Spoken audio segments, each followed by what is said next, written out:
ಆತ್ಮೀಯ H16 news ಅರ್ಥಾತ್ ಹೇ ಸೀತಾರಾಮ್ ವೀಕ್ಷಕರೇ, ನಾನು ನಿಮ್ಮ MI ಅಥವಾ ಮಲ್ಲಪ್ಪ ಜೋತಾವ. ಗದ್ದಲದ ನಡುವೆ, ತಿಕ್ಕಾಟದ ನಡುವೆ, ಎಸೆದಾಟದ ನಡುವೆ, ಹಾಳಿ ಹರಿದಾಟದ ನಡುವೆ, ಒಟ್ಟು ಗದ್ದಲದ ನಡುವೆ ಸಿದ್ದರಾಮಯ್ಯ ತಮ್ಮ ಬಜೆಟ್ ಮಂಡಿಸಿದ್ದು, ಚೆಪ್ಪರಸ್ ಮಾಡಿಕೊಂಡಿದ್ದು, ಒಪ್ಪಿಗೆ ತೊಗೊಂಡಿದ್ದು ಮುಗಿದೋಗ್ಬಿಟ್ಟಿದ್ದು. 4,09,80,742 ಕೋಟಿ 4,09,80,742 ಕೋಟಿ ಬಜೆಟನ್ನು ಮಂಡಿಸಿ ಇದು ಸರ್ವರಿಗೂ ಉಪಯೋಗ ಆಗುವಂಥದ್ದು. ಸರ್ವೋದಯ ಈ ಹೆಸರು ಕೇಳಿರ್ಬೋದಲ್ಲ, ನೀವು ನೆನಪಿರ್ಬೋದಲ್ಲ ನಿಮ್ಗೆ. ಸರ್ವೋದಯ ಬಜೆಟ್ ಅಂದ್ರೆ ಎಲ್ಲರೂ ಉದಯ, ಸಮಾಜದ ಕೊನೆ ವ್ಯಕ್ತಿ ಉದಯ ಆಗಬೇಕು, ಮೇಲೆಳಬೇಕು. ಇದು ನಮ್ಮ ವಿಶೇಷವಾಗಿ ಸರ್ವೋದಯ ಹೋರಾಟ ನಮ್ಮ ಭಾವೆ ಅವರು, ವಿನೋಬ ಭಾವೆ ಅವರ ನೆಲೆಗಟ್ಟಿನಲ್ಲಿ ಆ ಬಜೆಟ್ ಮಂಡಿಸಿದನ್ನ ಒಂದು ಬಜೆಟ್ಟಿಗೆ ತಾವೇ ವ್ಯಾಖ್ಯಾನ ಬರ್ಕೊಂಡ್ರು. ಹಿಂದಿನ ಬಜೆಟ್ಗಳು ನೋಡಿದಾಗ, ಈಗಿನ ಬಜೆಟ್ ನೋಡಿದಾಗ ಹಿಂದಿನವ್ರಿಗಿಂತ ಒಂದು ಸ್ವಲ್ಪ ಉತ್ತಮವಾದದ್ದು, ಅದರಲ್ಲಿ ಎರಡು ಮಾತಿಲ್ಲ ಅಂತೇಳಿ ನಾವು ಹೇಳ್ಬೋದು. ಅಡ್ಡಿಲ್ಲಪ್ಪ, ಒಳ್ಳೆಯ ಬಜೆಟನ್ನು ಮಂಡಿಸಿದ್ದಾರೆ. ಯಾಕಂದರೆ ಕೊರತೆ, ಸಾಲ ಅದು ಇದು ಇರೋದ್ರೆ ಯಾವುದೇ ಬಜೆಟ್ ಆದರೂ ಕೊರತೆ ಇಲ್ಲದ ಬಜೆಟ್ ಇಲ್ಲ, ಸಾಲದ ಬಜೆಟ್ ಇಲ್ಲ. ಈ ಸಾಲದ ಬಜೆಟ್ ಅಥವಾ ಕೊರತೆ ಬಜೆಟ್ ಜೊತೆಗೆ ಸರ್ವೋದಯ ಎಲ್ಲರಿಗೂ ನಾನು ಅನುಕೂಲ ಮಾಡುವಂಥದ್ದು ಮಾಡಿದ್ದೀನಿ ಅಂತೇಳಿ ಅವರು ಹೇಳ್ಕೊಂಡಿದ್ದಾರೆ. ನನಗೆ ದಾಖಲೆಗಳನ್ನು ಮಾಡೋದ್ರಲ್ಲಿ ನಂಬಿಕೆ ಇಲ್ಲ. ಇದರರ್ಥ ನಾ ಯಾರ ದಾಖಲೆ ಇನ್ನೊಬ್ಬ ಕಂಪೇರ್ ಮಾಡ್ಕೊಂಡಿಲ್ಲ, ದೇವರಾಜ ಅರಸರ ಜೊತೆ ಕಂಪೇರ್ ಅಂತ ಇಲ್ಲವೇ ಇಲ್ಲಂದ. ಇದು ಬಡವರ, ಮಹಿಳೆಯರ, ಮಕ್ಕಳ, ಶೋಷಿತರ, ದುರ್ಬಲ ವರ್ಗದವರ, ಯುವ ಜನರ, ಕಾರ್ಮಿಕರ, ರೈತರ, ಹಿಂದುಳಿದವರ, ಅಲ್ಪಸಂಖ್ಯಾತರ ಏಳಿಗೆಯನ್ನು ಹಾಗೂ ಸಂಪತ್ತನ್ನು ಹೆಚ್ಚಿಸುವ ಬಜೆಟ್ ಅಂತ ಹೇಳಿದ್ದಾರೆ. ವಿಶೇಷವಾಗಿ ಎಲ್ಲ ರಾಜಕಾರಣಿಗಳು ಇದನ್ನ ಹೇಳ್ತಾರೆ. ಆದರೆ ಇದು ಎಷ್ಟರ ಮಟ್ಟಿಗೆ ಇದು ಯಶಸ್ವಿ ಆಗ್ಬೋದು ಅಂತೇಳಿ. ಆದರೆ ಹಿಂದಿನವ್ರಿಗಿಂತಲೂ ಹೆಚ್ಚಿನ ಬಜೆಟನ್ನು ಮಂಡಿಸಿದ್ದೇನು ಸುಳ್ಳಲ್ಲ. ಯಾಕಂತಂದ್ರೆ ವಿಶೇಷವಾಗಿ ಹಿಂದಿನ ಬಜೆಟ್ಗಿಂತ ಎಷ್ಟೋ ಪಟ್ಟು ನಮ್ಮ ಇವರು BJP ಕಟ್ಟಿದ್ದಕ್ಕಿಂತ ಹೆಚ್ಚಿನ ಪ್ರಮಾಣದಲ್ಲಿ ದೊಡ್ಡ ಬಜೆಟನ್ನು ಕೊಟ್ಟಿದ್ದಾರೆ. ಯಾರು 4 ಲಕ್ಷ ಕೋಟಿ ರೂಪಾಯಿ ಮೇಲೆ ಯಾರು ಹೋಗಿರಲಿಲ್ಲ, ಇವರು ಹೋಗಿದ್ದಾರೆ 4,90,00,000 ತನಕ. 9,80,742 ಕೋಟಿ ರೂಪಾಯಿ ಹಂಚಿದ್ದಾರೆ. ಇದು ಸಣ್ಣದಲ್ಲ ಅಮೌಂಟ. ಅದೇ ಕಾಲಕ್ಕೆ ಇದು ಬೊಮ್ಮಾಯಿ ಅವ್ರದ್ದು ಏನೈತಪ್ಪ ಅಂದ್ರೆ ವಿಶೇಷವಾಗಿ ಕಲ್ಯಾಣಕಾರಕ ಅಂದರೆ ವಿಶೇಷವಾಗಿ ಲೋಕ ಕಲ್ಯಾಣ ಸೆಕ್ಷನ್ ಆಯಿತು, ಮತ್ತೊಂದಾಯಿತು, ಬಡವರಿಗೆ ಆಯಿತು. ಇವ್ರ ಸಲುವಾಗಿ ನಮ್ಮ 2022-23ರಲ್ಲಿ 13,883 ಕೋಟಿ ರೂಪಾಯಿ ಇಟ್ಟಿದ್ರು ನಮ್ಮ ಬೊಮ್ಮಾಯಿಯವರು. ನಾವು ಅದಕ್ಕಾಗಿ ಈ ಎಜುಕೇಷನ್ಗೆ ಆಯಿತು, ಎಲ್ಲದಕ್ಕೂ ಆಯಿತು 50,814 ಕೋಟಿ ರೂಪಾಯಿ ಕೊಟ್ಟಿದ್ವಿ ನಾವು ಡೆವಲಪ್ಮೆಂಟ್ ಸಲುವಾಗಿ, ಅವ್ರ ಬದುಕಿನ ಸಲುವಾಗಿ ಅಂತ ಹೇಳ್ತಾ ಇದ್ದಾರೆ. ಮುಂದೆ ಪರಿಶಿಷ್ಟ ಜಾತಿಗಳ ಉಪಯೋಜನೆ ಮತ್ತು ಪರಿಶಿಷ್ಟ ಪಂಗಡಗಳ ಉಪಯೋಜನೆಗೆ 2020-21ರಾಗ 22-23ರಾಗ 3 ವರ್ಷಗಳಲ್ಲಿ BJP ಸರ್ಕಾರ ಒಟ್ಟು 80,415 ಕೋಟಿ ಇಟ್ಟಿತ್ತು. ನಾವು 2023ರಿಂದ ಈವರೆಗಿನಲ್ಲೇ 1.15 ಲ್ಯಾಕ್ 1.15 ಲಕ್ಷ ಕೋಟಿ ರೂಪಾಯಿ ಒದಗಿಸಿದ್ದೀವಿ.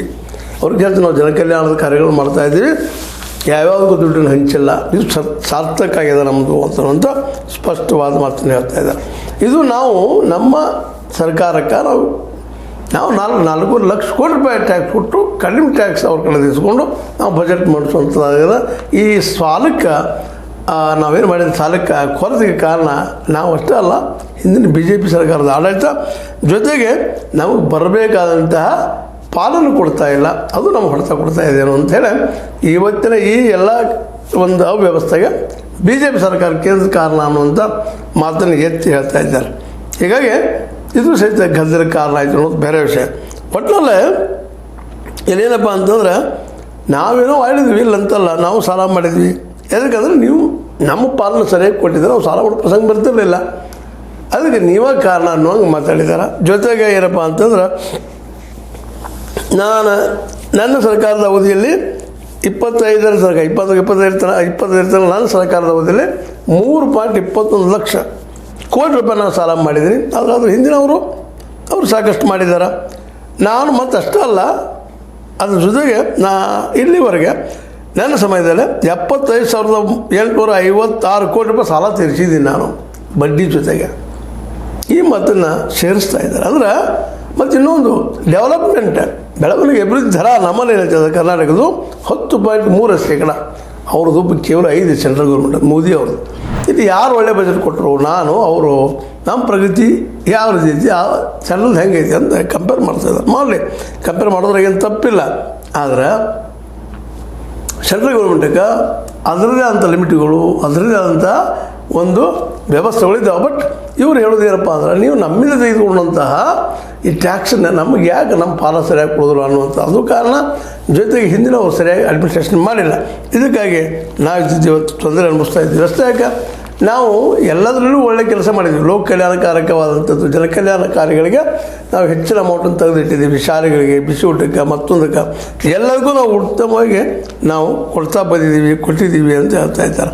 ಇನ್ನು ಶಿಕ್ಷಣ ಸಲುವಾಗಿ ನಾವು ಕಡಿಮೆ ಮಾಡಿದ್ದು ಕೆಲವೊಬ್ಬರು ಆರೋಪ ಮಾಡ್ತಾರೆ. ಅದು ಶಿಕ್ಷಣ ಸಲುವಾಗಿ ಉತ್ತರ ಕೊಟ್ಟಿದ್ದಾರೆ ಅವರು. ಏನು ಮಾಡ್ತಾರೆ, ಅರವಿಂದ್ ಬೆಲ್ಲದವರು ಆಕ್ಷೇಪ ಮಾಡಿ ಶಿಕ್ಷಣ, ವೈದ್ಯಕೀಯ, ಕೃಷಿ, ತೋಟಗಾರಿಕಾ ಶಿಕ್ಷಣ, ವಿದ್ಯಾರ್ಥಿ ವೇತನ, ಸಮಾಜ ಕಲ್ಯಾಣ ಇಲಾಖೆಗಳಲ್ಲಿನ ಹೊಸ ಶಾಲೆಗಳು ಸೇರಿ 65,043 ಕೋಟಿ ನೀಡಿದ್ದೇವೆ. 65,043 ಕೋಟಿ ರೂಪಾಯಿ ಕೊಟ್ಟಿನ ಅದಕ್ಕೆ. ಅದು ಹಿಂದಿನ ಸಾರಿ ಎಷ್ಟು ಕೊಟ್ಟಿದೆ, ಬರೀ 13,883 ಕೋಟಿ ರೂಪಾಯಿ ಕೊಟ್ಟಿದ್ದು ಬಸವರಾಜ ಬೊಮ್ಮಾಯಿ ಅವರು. ನಾವು ಹೆಚ್ಚು ಖರ್ಚು ಮಾಡಿದ್ವಿ, ಅವ್ರು ಹೆಚ್ಚು ಖರ್ಚು ಮಾಡಿದ್ರು ಶಿಕ್ಷಣ ಸಲುವಾಗಿ ಅಂತ ಹೇಳ್ತಾ ಇದ್ದಾರೆ. ಮುಂದೆ ಪರಿಶಿಷ್ಟ ಜಾತಿ ಉಪಯೋಜನೆ ಮತ್ತು ಪರಿಶಿಷ್ಟ ಪಂಗಡಗಳ ಉಪಯೋಜನೆಗೆ 2021ರಿಂದ 22-23 ವರ್ಷಗಳಲ್ಲಿ BJP ಸರ್ಕಾರ ಒಟ್ಟು 80,415 ಕೋಟಿ ರೂಪಾಯಿ ನೀಡಿತ್ತು. BJP ಸರ್ಕಾರ ನಾವು ಎಷ್ಟು ಹಿಡಿದೀವಿ, 1.5 lakh crore, 1.15 ಲಕ್ಷ ಕೋಟಿ ರೂಪಾಯಿ ಕೊಟ್ಟಿವಿ. ಇಲ್ಲಿ ಯಾರು ಹೆಚ್ಚಾದ್ರಪ್ಪ? ಹಿಂಗೆ ಪ್ರತಿಯೊಂದು ಕ್ಷೇತ್ರದ ಒಂದು ಕಂಪ್ಯಾರಿಸನ್ ಮಾಡಿ ಇವತ್ತು ನಾವು ಸಾಲಗಾರ ಆಗುವಾಗ ನಮ್ಮದು ನೀತಿ ಕಾರಣ ಅಲ್ಲ, ನಮ್ಮ ಹಿಂದಿನ BJP ಸರ್ಕಾರ, ಈಗಿರುವ ಕೇಂದ್ರದ BJP ಸರ್ಕಾರ ಅಂದರೆ ಅವ್ರ ಮೇಲೆ ತಮಗಾಗದಂಥ ವಿಷಯಗಳು ಹೇರಿದ್ದಾರೆ ಅಂತ ಅನ್ನಿಸ್ತದೆ. ಏನಾಗಲಿ ಬುದ್ಧಿವಂತರಿದ್ದಾರೆ, ತಮಗೆ ಅನಿಸಿದ್ದನ್ನು ಸರಿಯಾಗಿ ಇಂಟರ್ಪ್ರಿಟ್ ಮಾಡಿ ಏನಪ್ಪ ಅಂತಂದ್ರೆ ಈ ಬಜೆಟನ್ನು ಮಂಡಿಸಿದ್ದಾರೆ. ಮತ್ತು ಜನಪರಪ್ಪ ನಮ್ಮ ಬಜೆಟ್ ಅನ್ನೋದನ್ನು ತೋರಿಸುವ ಪ್ರಯತ್ನವನ್ನು ಕೊನೆಯ ಕ್ಷಣದಲ್ಲಿ ಮಾಡಿದ್ದಾರೆ. ಆದರೆ ಈ ಮಧ್ಯ ಏನಪ್ಪ ಅಂತಂದ್ರೆ ಈ ನಡುವೆ ವಿಶೇಷವಾಗಿ ಗದ್ದಲಾಗಿ ಅದರಲ್ಲೂ ಮಧು ಅದು ಹನಿ ಟ್ರ್ಯಾಪ್ ಭಾಳ ಚರ್ಚೆ ಆಗಿ ಇಡೀ ಸದನ ಅದಕ್ಕೆ ಗೂಂಜು ಹೊಡೆದ ಈ ಸಂದರ್ಭದಲ್ಲಿ ಈ ಒಂದು ಬಜೆಟ್ ಮಂಡನೆಯಾಗಿ ಅದು ಒಪ್ಪಿಗೆ ತೊಗೊಂಡಿದ್ದಾರೆ. ಅಂದ್ರೆ ಇವರ ಬಜೆಟ್ ಹೆಂಗೆ ಮುಗಿಲಿ, ಅದು ಗಲಾಟೆಯಲ್ಲಿ ಮುಗಿಲಿ, ಯಾವುದೇ ರೀತಿಯ ಮುಗಿಲಿ, ಆದರೆ ಹಿಂದಿನ ಬಜೆಟಿಂದ ಒಳ್ಳೆಯ ಬಜೆಟಪ್ಪ ಇದು ಅನ್ನೋಂಥದ್ದನ್ನು ತೋರಿಸ್ಕೊಡ್ತಾರೆ. ಆದರೆ ಇಷ್ಟು ತೋರಿಸಿಕೊಳ್ಳೋದ್ರಿಂದ ರಾಜ್ಯದ ಅಭಿವೃದ್ಧಿ ಆಗ್ತದೆ ಅನ್ನೋದು ನಮ್ಮ ಪ್ರಶ್ನೆ. ಯಾಕಂದ್ರೆ ಹೌದು, ಹಿಂದಿನ ಹೆಚ್ಚು ತೋರಿಸಿದ್ರೆ ನಿಮ್ಗೆ ಅವಕಾಶ ಇತ್ತು, ತೋರಿಸೋದಕ್ಕೆ ಮಾಡಿದ್ರಿ ಅಂದರೆ BJP ಇರಿದ್ರೆ ಅವರು ಒಂದು ಹೆಚ್ಚು ತೋರಿಸ್ತಿದ್ರು. ಅದು ತೋರಿಸೋದ್ರಿಂದ ಎಷ್ಟು ಮಟ್ಟಿಗೆ ಜನಕ್ಕೆ ಹೋಗಿ ಬಿಟ್ಟೈತಿ ಅನ್ನೋದು ನಂತರದ ವಿಷಯ. ಆದ್ರೆ ಅದಕ್ಕಿಂತಲೂ ಇದು ಹೆಚ್ಚಿಗೆ ಏನಾದರೂ ಇದಕ್ಕಿಂತ ಹೆಚ್ಚಿಗೆ ಏನಾದರೂ ಮಾಡಲಿಕ್ಕೆ ಸಾಧ್ಯತೆ ಏನೋ ಅಂತ ನಾವು ಮೊದಲಿಂದ ಹೇಳ್ತಾ ಬಂದಿದ್ದೀವಿ. ಒಂದು ಈ ವ್ಯವಸ್ಥೆಗೆ ಪ್ರತಿ ವ್ಯವಸ್ಥೆ ತಯಾರು ಮಾಡುವಂಥ ಶಕ್ತಿ ನಮ್ಮ ಸಿದ್ದರಾಮಯ್ಯರಲ್ಲಿ ಅದ, ಇಲ್ಲ ಅಂತಲ್ಲ. ಯಾಕಂದರೆ ಮುಖ್ಯ ನಮ್ಮ ರಾಜ್ಯದ ಮತ್ತು ನಮ್ಮ ದೇಶದ, ಅದು ನಮ್ಮ ರಾಜ್ಯದ ಉದ್ಯೋಗ ಕೃಷಿಗೆ ಯಾಕಪ್ಪ ನೀವು ಓಪನ್ ಮಾರ್ಕೆಟ್ ಮಾಡಿಕೊಡ್ತಾ ಇಲ್ಲ, ಬೆಂಬಲ ಬೆಲೆ ಕಾನೂನು ಮಾಡ್ತಾ ಇಲ್ಲ ಅನ್ನೋದು ನಮ್ಗೆ ಉತ್ತರ ಹೇಳಬೇಕಾಗಿದೆ. ಭಾಳ ಮುಖ್ಯ ಅದು.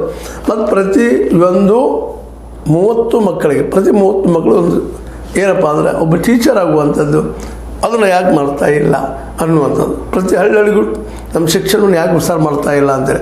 ಇನ್ನೊರ್ಗಿಂತ ಹೆಚ್ಚು ಖರ್ಚು ಮಾಡಿದ್ದೀರಿ, BJP ಇರುತ್ತೆ ಹೆಚ್ಚದ, ಅದೆಲ್ಲ ಸರಿನಾ. ಆದ್ರೆ ಇದೊಂದು ಸಮರ್ಥನೆ ಮಾಡ್ಕೊಳ್ಳೋಕೆ ಸಾಧ್ಯ ಆಗೋದಿಲ್ಲ.